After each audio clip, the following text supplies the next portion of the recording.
Stan? Stan Ward, old Stan Ward. Guys, Stan Ward is as good as they come.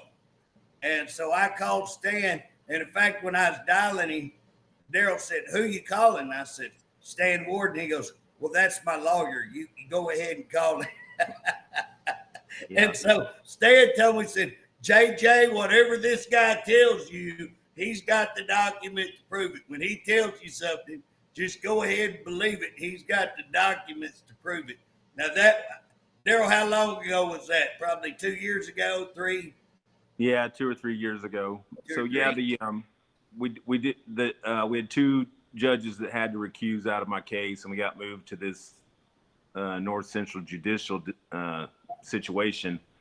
Both law enforcement and Oklahoma DHS lost their qualified immunity arguments, and so we were able to move past that. But you know, when Oklahoma Commission on Children and Youth gets engaged, they write a report and they say, you know, Oklahoma DHS, either you did it right or you did it wrong. And in my case, they said, you did it wrong. And Oklahoma DHS has agreed they're going to rectify the situation. But in my case, all that did was upset Oklahoma DHS. And the deputy director of Oklahoma DHS wanted to prove that I was continually making false claims to the hotline. So she emailed one of her staff and asked her to cut and paste information out of previous emails and make a referral to the hotline on my son's behalf. How do you know that? That particular employee was going back through my old emails, and she included my email in the actual email back to the deputy director and to the hotline. So they included me in the email, and then they requested that it be retracted, and I agreed to retract it and erase it on my end. And I said, absolutely not. I mean, this is unbelievable that you would try to do something like this. So I went to law enforcement and tried to get them to do something about that. There was a multi-county grand jury number opened up with the Attorney General's office because of that particular situation. The Oklahoma Commission on Children and Youth made a referral to the OSBI because of that particular situation. And then before our recent DHS director resigned, she used her statutory authority to stop those investigations from moving forward. So they are suspended with the OSBI right now.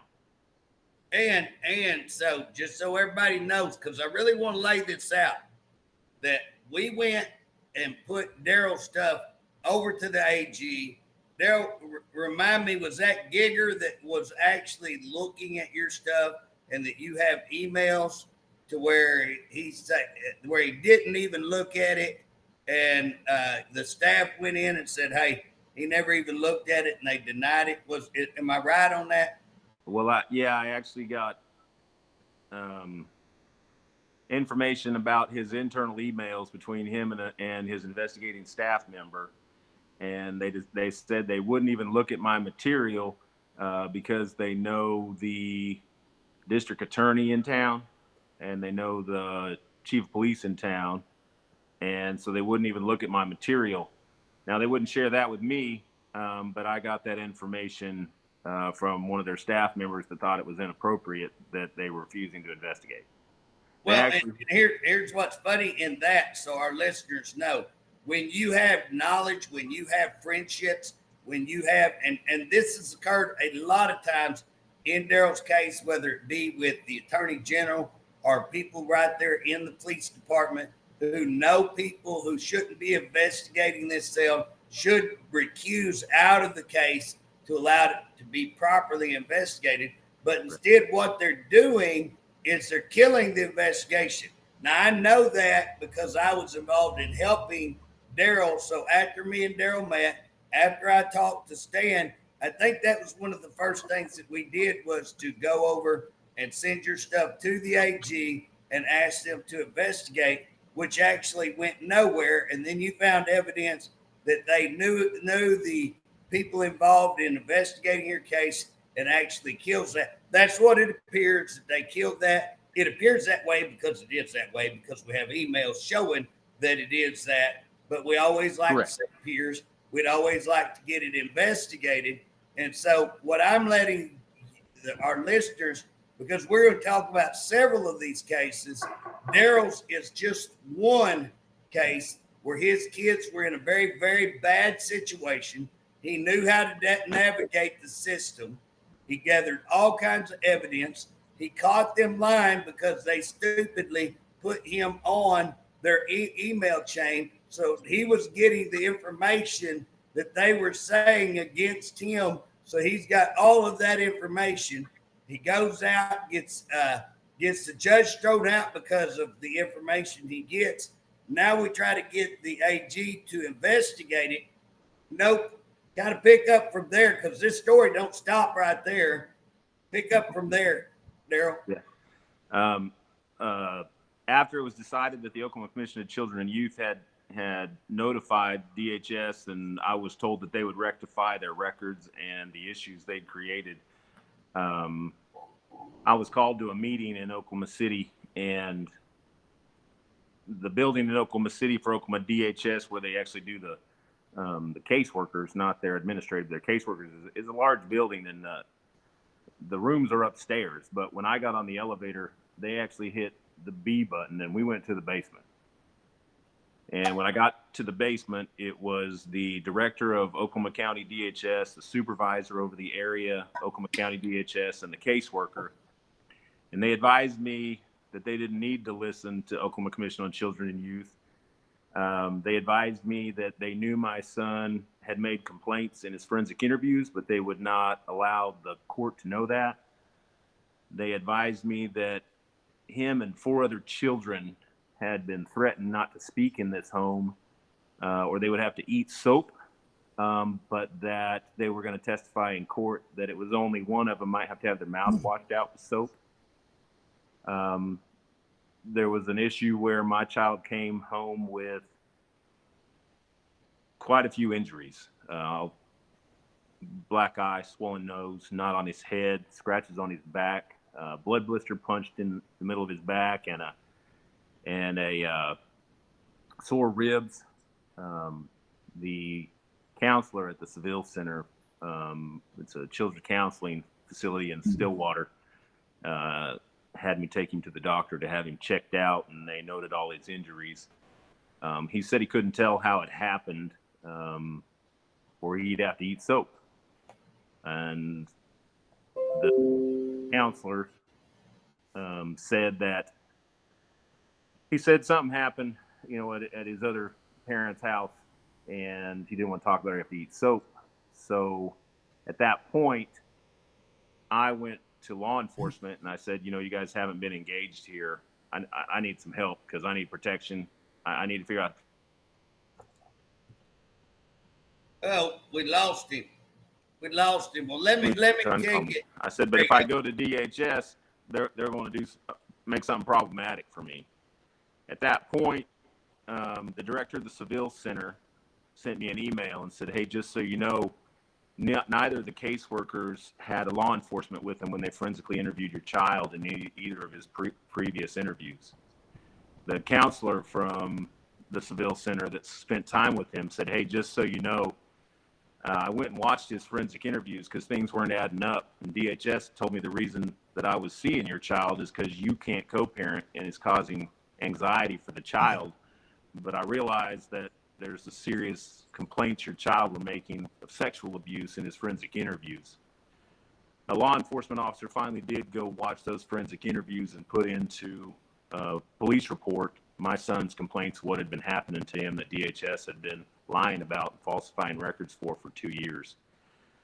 My son was being silenced and called a liar, and he was being punished for it through the system. How old is your son? I believe a lot of that is retaliation against me. I've never been disrespectful or mean to anybody in any of the cases we've advocated for, but I have expected them to tell the truth. And Darrell. At that point, 10 days later, the deputy director of the state of Oklahoma cut and pasted another referral into the hotline, which is illegal. It's a felony. And she sent 27-year veteran Sharita Williams to my son's school, pulled him out of his classroom, and told the principal she was going to need to see him alone. She closed the door on a office room they gave her, and with no law enforcement, no counselor, no doctor, no nurse, no advocate, no recording. She asked my child to remove his clothes, and she asked him leading questions regarding how he'd received the injuries 10 days prior. There was absolutely no reason for her to go see him. He'd already seen a licensed counselor. He'd already seen a doctor. He'd already been attended to and taken care of. And then in the basement of that building later, she told me, "I'm going to say that your kid got all those injuries from getting hit with a football." I said, "Did he say that in that interview?" And she said, "No, he did not. But I get to say what I want." And I recorded that conversation. And her supervisor and the Oklahoma County director were in the room and allowed that to happen. Over the next 7 months, I requested the Oklahoma Commission of Children and Youth report because I thought I should have the availability of that report going into my court case for custody, and I was denied that. The chief of police and city manager in town contacted the DA and assistant DA, and the DA told them they would not do anything without Oklahoma DHS's approval. So I was not allowed any of those reports. They did contact the OSBI and ask for an internal review of the investigation. OSBI did do an internal investigation. They turned in their concerns to the DA. They were not allowed to turn those over to me, as it wasn't a statutorily approved investigation. It was requested for internal review. I was not allowed that information. I went to court, and 2 DHS workers said I continually called the police, which never happened. Said I continued to call the hotline, which I did call it once, but the other 2 were fraudulent calls by the Deputy Director of the State of Oklahoma, DHS, Amy Whitson. And the judge ruled upon a preponderance of evidence his concern that the DHS workers had with me that I should have my custody taken away from me. What's the hotline blown for? away. I was stunned. Darrell, can you hear me? Hey, Darrell. The guardian ad litem, the counselor, the witnesses that know the child were very clear that I was a good father. I was not retaliatory. I didn't cause any issues. A couple days later, the attorney for the city of Stillwater walked to my office and handed me the Oklahoma Commission on Children and Youth report that showed that Amy Whitson knows I didn't make those calls. She responded to them and said she was the one that did them. And he told me I deserved to have that, and he understood it would cost him his job. And he went back to work, and the mayor called him in, and he resigned. So now I have the documents that prove 2 of the 3 calls they said I made. One was cut and paste, and the other one she admitted to OCCY, but I wasn't allowed to have it for my custody report. I took all that documentation and I sent it to the appeals court of the Supreme Court of Oklahoma, and Oklahoma DHS and council have filed sanctions against me for having and releasing documents that they don't believe I should have. The appeals court said that the judge didn't abuse his discretion by accepting the evidence he had at the time, which I can't really argue. So I asked for a certiorari review of my case with the Supreme Court of Oklahoma, and the Supreme Court ruled that the judge has the discretion to accept testimony from welfare employees, even if he knows it's perjury and fraud, and he can rely on that information. And I was refused an appeal or reconsideration of my case. At that point, I moved forward with my lawsuit against Oklahoma DHS. Oklahoma DHS, even in the last couple of weeks, has filed for sanctions against me, has threatened me. They have filed for criminal charges against me for having documents and dispersing documents that I'm not supposed to have. In April, April of 2024. Well, let me back up. In November of 2023, Section Chief Legal Counsel, Oklahoma DHS, deposed my son's other parental guardian, and she admitted to him. Bob, what he was just about to say is she admitted to touching that child inappropriately. I think we're going to get him back on. Something malfunctioned there where we couldn't talk to him. Who admitted that? What's that? Who admitted that? His ex is what all that's against.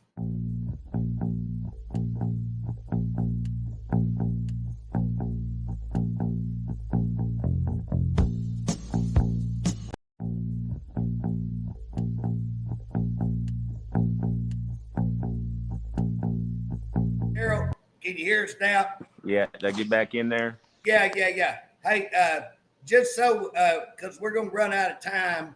Yep. We're already about 30 minutes into this. It's unbelievable how much information. The point that everybody needs to understand is you got documentation after documentation, DHS lying, DHS knowing. You were about to tell that your ex actually admitted to doing all this, and they still have not done anything in that case. Darrell, we had you come before the legislators and you gave this testimony. And in fact, here's what's funny. We were going to have that hearing, and they told us we couldn't have the hearing. We went and found another place outside the Capitol to have it. Then they said, oh, no, y'all can come back in. Then they refused to allow us to use video equipment or anything or any of the staff. But we caught, me and two other legislators caught all kinds of heck for allowing you and 3 or 4 others, maybe 6 others, I can't remember, to come and tell your stories. Now, we've got a hearing scheduled for Monday, 9 o'clock. All you listeners, Monday, 9 o'clock, we've got a group called Appleseed. Darrell, could you tell us who Appleseed is a little bit? Yeah, Appleseed's an attorney group out of Tulsa. It's Appleseed Center for Law and Justice. They are a nonprofit group of attorneys. They have taken on not representation, but advocating for the children in the Tulsa juvenile facility that have been sexually abused, had their civil rights violated, had their humanitarian rights violated, and unfortunately, these agencies, OJA, OCCY, and DHS, keep trying to handle it internally instead of bringing in law enforcement and criminally charge people that are committing crimes against children. So let me ask you a question, Darrell. Do you know what the Kelsey Acts Briggs, one of the first Kelsey Briggs Act?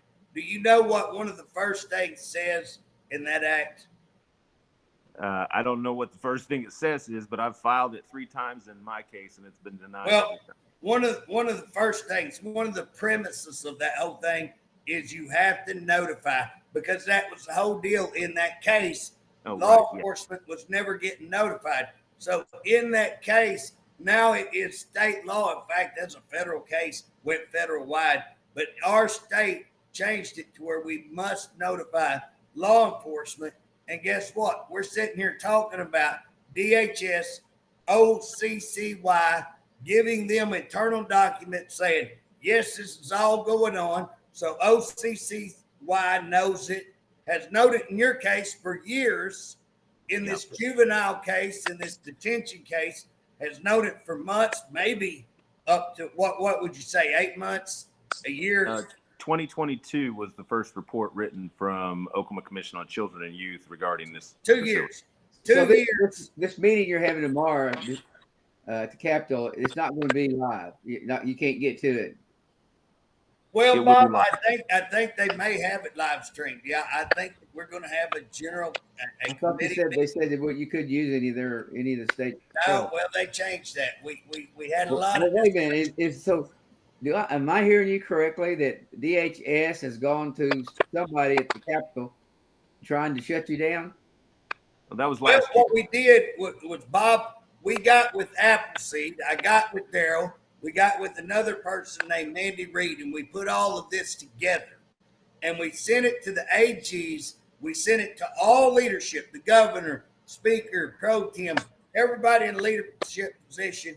We sent that 90 to 60 days ago. We sent it out quite a while ago, hoping that they would take action. Nobody took action. Then they sent it all to me, and then I set up this hearing. And again, we were not going to be allowed. They were like, hey, let's have a conversation. Let's get the AG. I was like, hey, the AG's had every one of these things, 1,500 set time in front of him.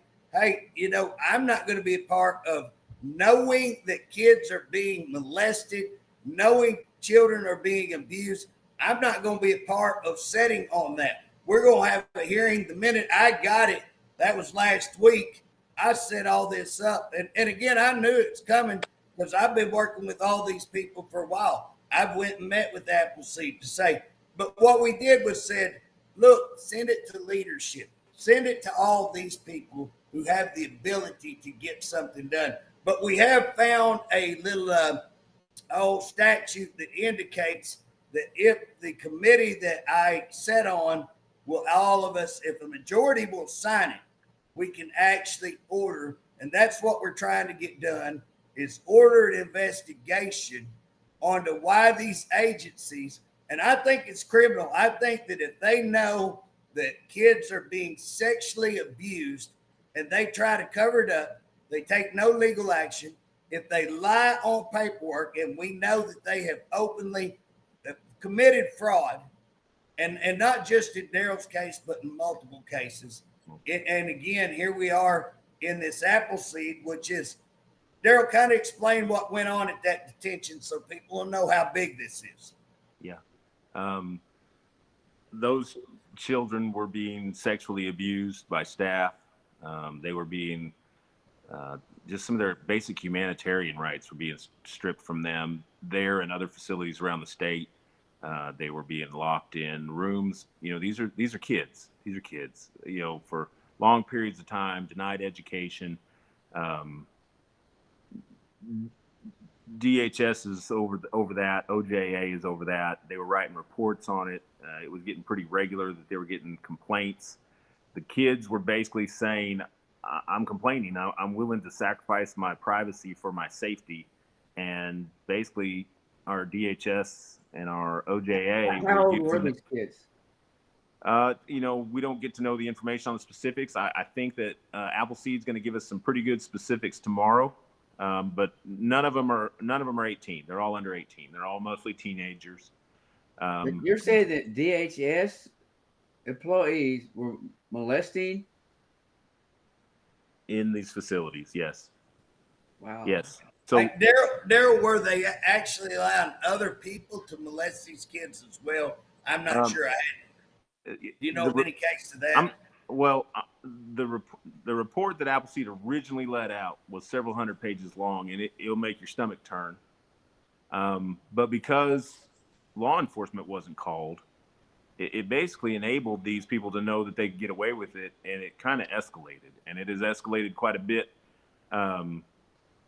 That facility was finally raided by the federal government because our OJA and our DHS wasn't allowing our local government to go in and do anything. As a matter of fact, they were trying to handle it all administratively and internally so that nobody would know.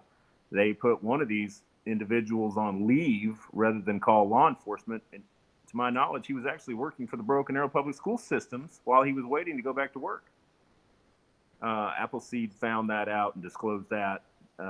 We'll get verification. Darrell, let me ask you, have you heard of Greer? Do you know what Greer is? I do know a little bit about Greer. I've had a few meetings over at the Greer facility. Yes, sir. Okay. And again, I don't want to get too much because I don't know as much about Greer as I do. I've met with Appleseed. I've gotten Appleseed's report on this detention center. I know how horrific that was. And I know that they knew in advance, for lack of a better word, and it's a pretty good word, they tried to cover it up. They tried to make it all go away. Feds come in and busted them. All right. At Greer, we have mental health. We have mental health adults, mental health kids, both being taken care of by this facility. to my understanding, they abused both of them, but they were torturing mental health people there. I was told beating them, possibly waterboarding them, all of these kind of things, and that DHS knew that and did not step in and stop it and was trying to cover it up as well. Is that what you heard?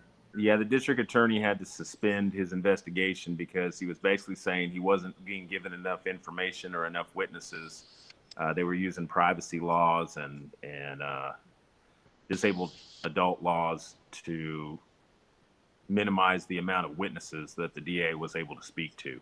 So they had to drop. We see this all the time, Bob. That's what we were talking about Friday. You know, how we asked for some information on a mental health inmate. We didn't even give his name. We asked, did y'all lock him in a room for 3 days? We didn't ask the name. They even wrote me back and said, well, what's the name? I was like, have y'all lost so many that you don't even know what the name is? Come on, So we didn't even ask a name, and they want to hide behind mental health confidentiality when what they're hiding is their abuse. And so they're hiding behind these rights and these things that they're allowing abuse of. We got another witness coming, which is Mandy Reed. Do you know anything about her story? A little bit. Bob, if you remember, we had Mandy on here about 3 weeks ago. I think I can speak a little bit to two things she's going to speak about. The Norman Juvenile Detention Facility is one of the, Mandy's a judicially appointed advocate for children in southern Oklahoma. And so she gets a lot of unfair knowledge. I mean, unfair things happening to children knowledge. We've spoken with some staff at the Norman Juvenile Detention Facility, and a lot of these same horrific things are happening down there. So I know she'll be speaking on that. In her particular case, I don't want to speak out of turn on her behalf, but I have been witness to Senator Shane Jett has been witness to legal proceedings that have violated due process, that have covered up things that have happened to one of her family members. DHS getting upset at her, wanting to strip their familial association completely with one of her family members. Basically, they were able to keep law enforcement out of it from the beginning. And so they were able to do the same thing they did in my case, which is create a narrative that's untrue. And then when they stick with it and there's no law enforcement involved through the case, there's nobody to refute that. So they've been unable to refute that because, if law enforcement gets engaged, you're going to get a report. You're going to get a police report. When DHS gets involved, you're not allowed to have any of the reports. I believe that's a similar situation. Well, then they lie. We've caught them lying time and time again, and nobody holds them accountable. And again, our leadership, this is what really bothers me, is that we have people in our government that should know this. I mean, how many times have we complained to our leadership about all of these kind of things? We've been shut down when we were going to have that hearing. They don't want to hear it. We have all of this.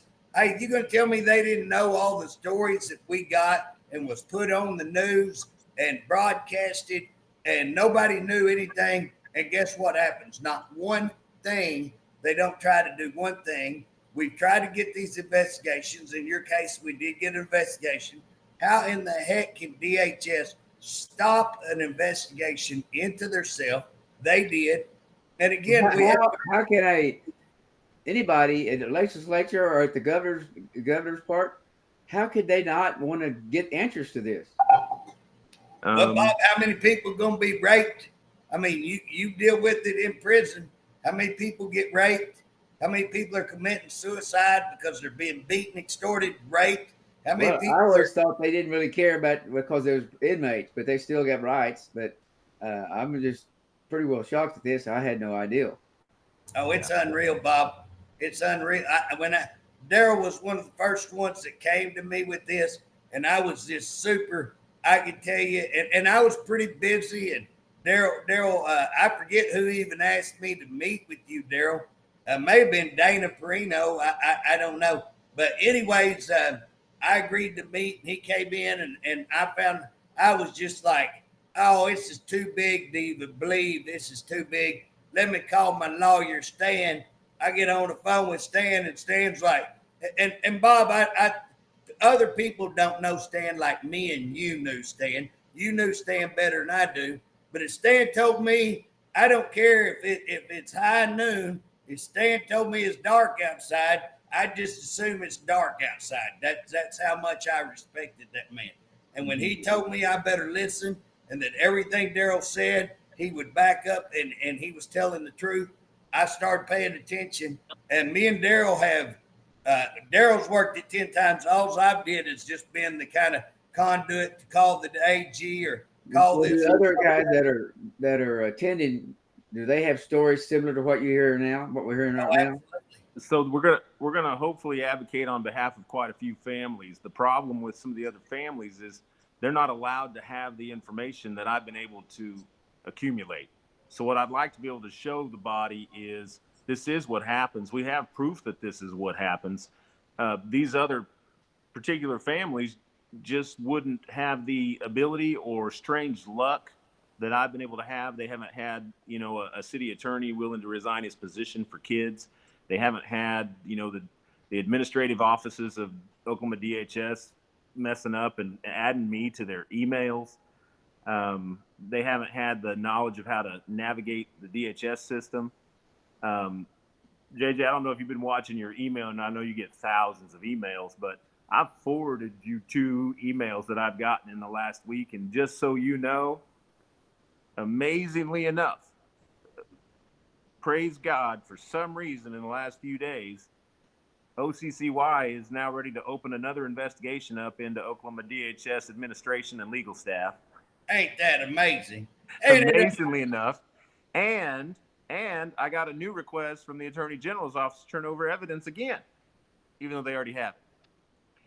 Yeah, but here's the thing. We got to, they're doing that because now they see, because I sent this because over a week ago, Correct. Oh, hold on. We're all going to meet. We're all going to meet in the back alley. I'm like, y'all can go meet in the back alley. This brother will go right out there on Main Street and say to the media, I had this is what I'm going to have. We had to have a meeting. We'll have it in the street right here. But we're going to call it out. Well, all of a sudden, now everybody wants to have an investigation. Ain't that spectacular? I'm glad they are. But here's the deal. We got to hold them because guess what? They'll just open up an investigation. They won't do we it. found nothing. They'll find their same old boy, Bob. I gotta not cuss. I gotta not cuss. But that is disgusting that we're talking about kids. We're talking about we sent these reports out to everyone 90 days. We sat down and had a meeting and said, let's not send it to me. Let's send it to them. Let's give them an opportunity. Let's give the governor. Let's give the pro tem, the speaker, the AG, all of these people. I think we sent it to DHS, what do you call them, committee chair people, didn't we? Yeah, I can't remember. in We the sent House it and to chair HHS. people. The people that's supposed to be over all this, we sent it to them. Crickets. We're still optimistic. We're still optimistic some of these other committees will take this up as well and validate what we're doing. What I'd like to express a little bit is almost all the other families that are going to be engaged in this process that I brought in, DHS, when they get their backs against the wall, they go to court and they say this person keeps calling the hotline. And then they use that to say, what's the hotline? If you see a child be abused, you're an obligated reporter. You have to call the Oklahoma DHS hotline, or you're committing a crime by knowing it and not reporting it. Okay. Is there any rule if you can only do it one time? No, that's the crazy part, right? So in my case, I did it one time, and basically they came to court and said because he did it one time, he should lose his custody. Well, if I would go into a criminal hearing, one, they'd have to produce that document to show that I made the call, right? They'd have to produce that document, and then they'd have to prove that I did it frivolously, knowingly, intentional, fraudulent call. And then I'd have a misdemeanor. But in the cases we're bringing to the table, they're saying these people made a fraudulent call. We're not going to allow them. We're not even going to ask to be criminally charged because we don't want it in a criminal charge hearing. We know that we can go to the judge and tell them they're doing this, and then we are going to terminate their rights as a parent. In some of these cases, to the point they will never get to know who their child is or where it is ever again. And they were the advocate. They were the here's the deal, Darrell, you're supposed to. This is what's funny, Bob. You're required to call the hotline, but then when you call the hotline, they're going to use it against you. So next, if I hadn't called it in a while, but I used to call the hotline just to find out just how frustrating it is. Guess what? It used to be a ridiculous nightmare. You couldn't hardly even get through, couldn't get nothing. And then here's what's funny. I've looked at the numbers. I'd had to go back. I actually pulled the numbers where they had gotten like 75,000 calls, but they had vetted so many out. Now, that's not what they're supposed to do. They are required to refer them to law enforcement. But is the hotline answered personally? It's not answered by a machine? Yes, it's answered personally. Yes, sir. But then they'll say, are you law enforcement? Are you not law enforcement? If you're law enforcement, you get kicked over. It actually works a little better for law enforcement. If you're not, you get kicked into a deal. And then again, they may or may not contact law enforcement.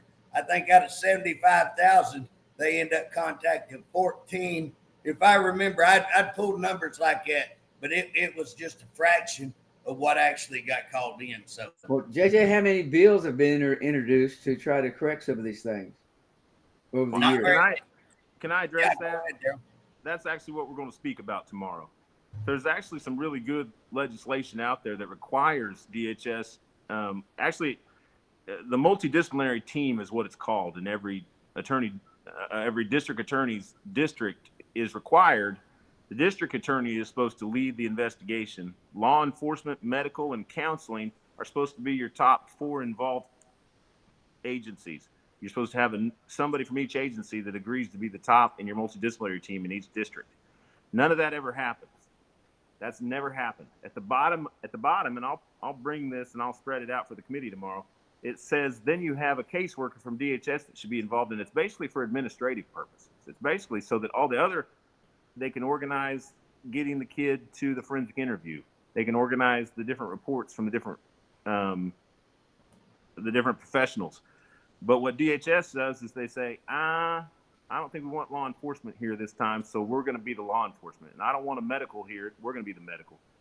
The problem is when you don't afford that child the professional, you're going to fail the child.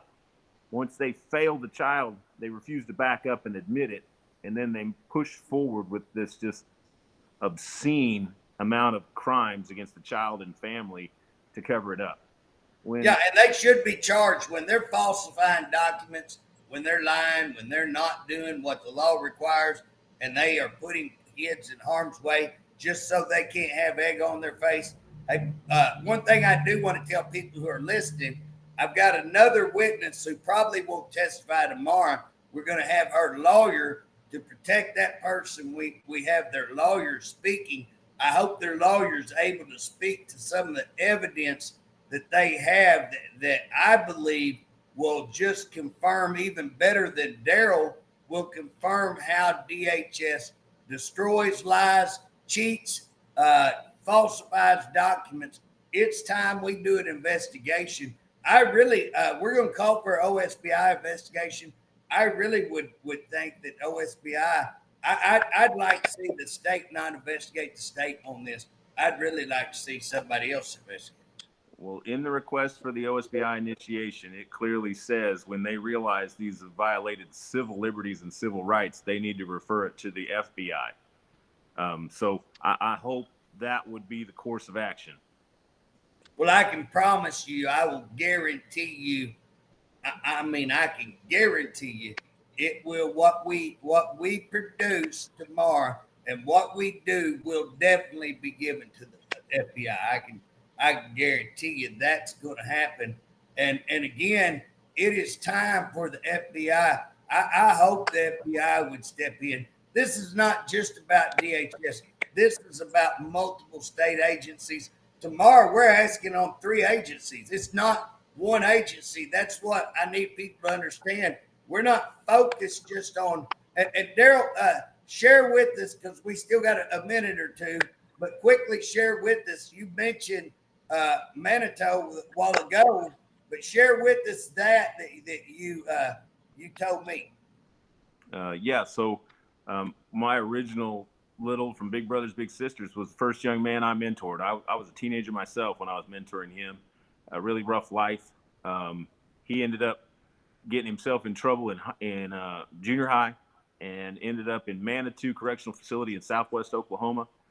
In that facility, there was sexual abuse. There was rape in the facility. There were humanitarian problems in the facility. And I'll be bringing a report tomorrow that'll show law enforcement wasn't called. Oklahoma Commission of Children and Youth wrote a report.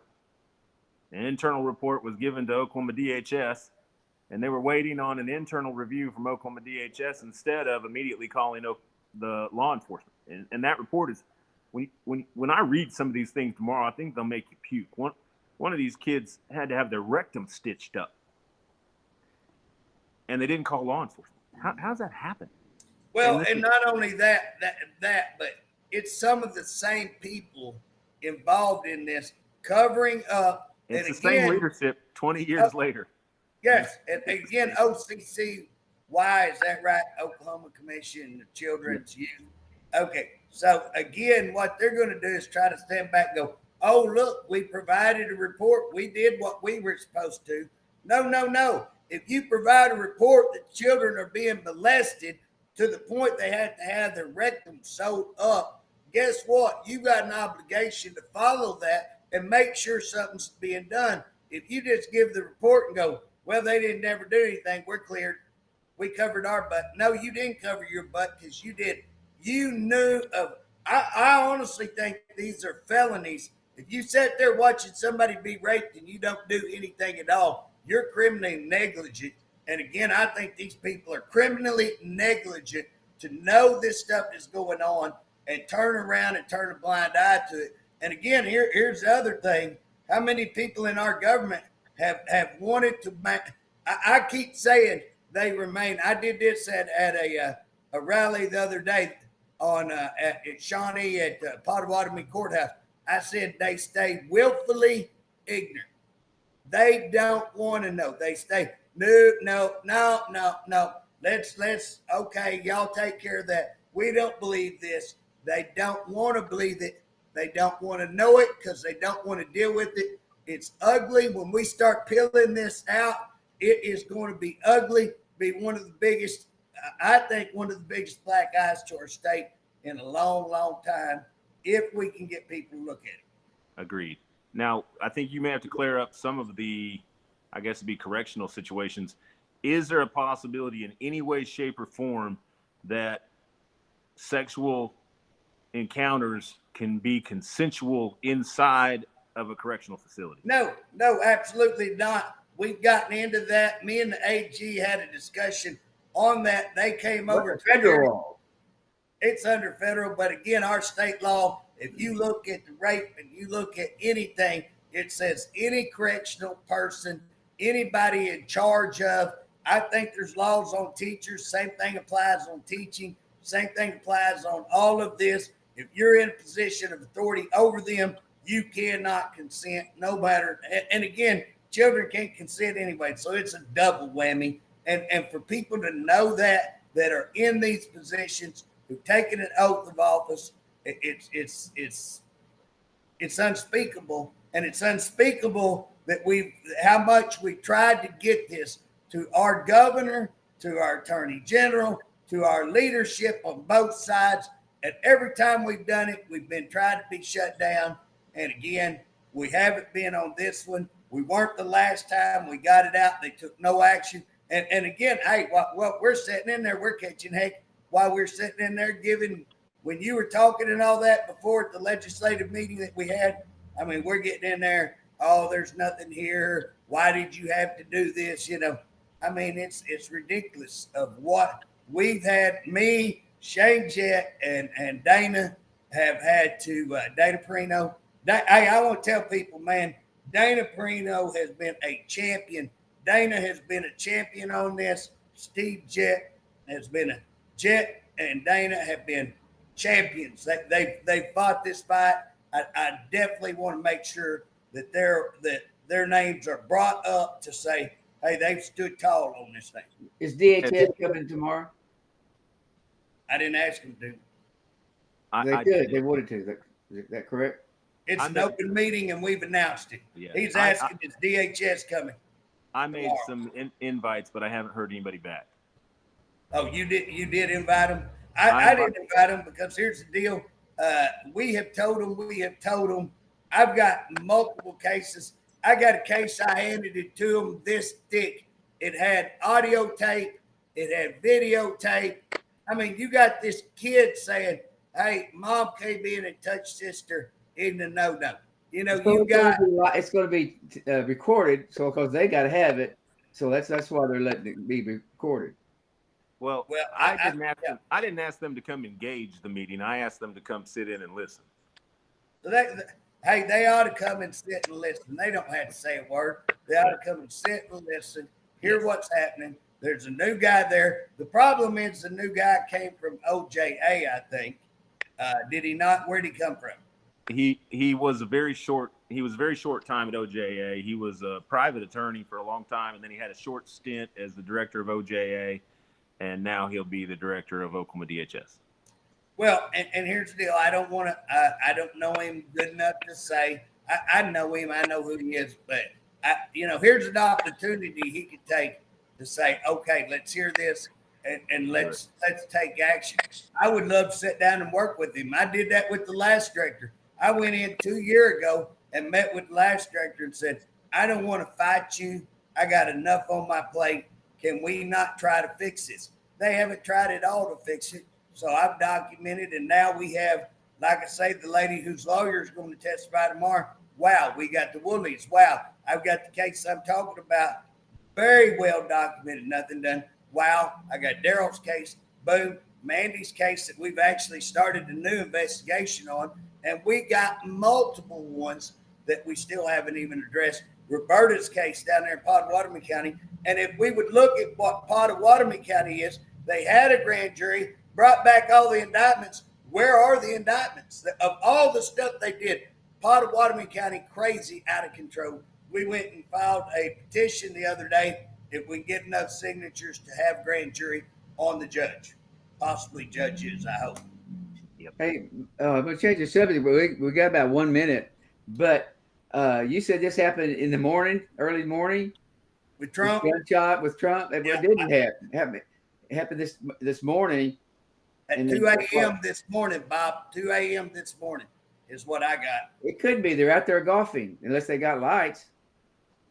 Well, I'm just telling you that the report I got said 2 a.m. I mean, somebody. U.S. Secret Service agents opened fire after seeing a person with a firearm near Trump's golf club in West Palm Beach, Florida, while the Republican presidential candidate was golfing Sunday, according to two law enforcement agencies. Well, the one I got in an SUV, and they went after and they got him. Well, the one I got said 2 a.m., Bob. I thought, I could be wrong. Bob, I want to say, and I'm going to go back and check you. I'm going to fact check you, Bob. I'm going to fact check you. Just hold on. I got one again from Trump. I'm safe and well. Nobody was hurt, thank God. Let me see. What does he say? He said, I believe it was 2. No, he didn't say that. Yeah. Let's see. 2, Bob. 2 p.m. 2 p.m. I just want to announce to everybody, this is the second time in about 2 weeks that Bob has been right and I've been wrong. And I don't know, would somebody out there please drop a book and let's see if gravity is still working. If the laws of the universe are still in effect, Bob's right twice in 2 weeks. I'm dying. Bob, you're right. I'm sorry. Well, this is more detailed article that I just got. So it is, but that other one said. I mean, I don't know. Maybe you get different things in Lane, Oklahoma. You might get some of the. Hey, Bob, we're right up on top of it. I'm right out there out of the gate Well, reporting. JJ, it's 4. It's after 4. But it is 2 p.m. But the main thing is they're out to try to kill that man. We need to pray for him. We need to pray for his safety. We need to pray for his family and pray for this country. Hey, y'all pray for us tomorrow at 9 o'clock, because what we're trying to do, this is it's huge. It's something that's got it, and we're catching heck on it. Darrell has been a champion. He stood up and he fought basically all this all by himself. And so he's to be commended, and we're going to go after him tomorrow and say enough is enough, and we're going to try to stop children from being abused, tortured, sexually molested in Oklahoma. Hey, Darrell, appreciate you coming on. Y'all have a blessed day. Thank you, JJ. See you tomorrow.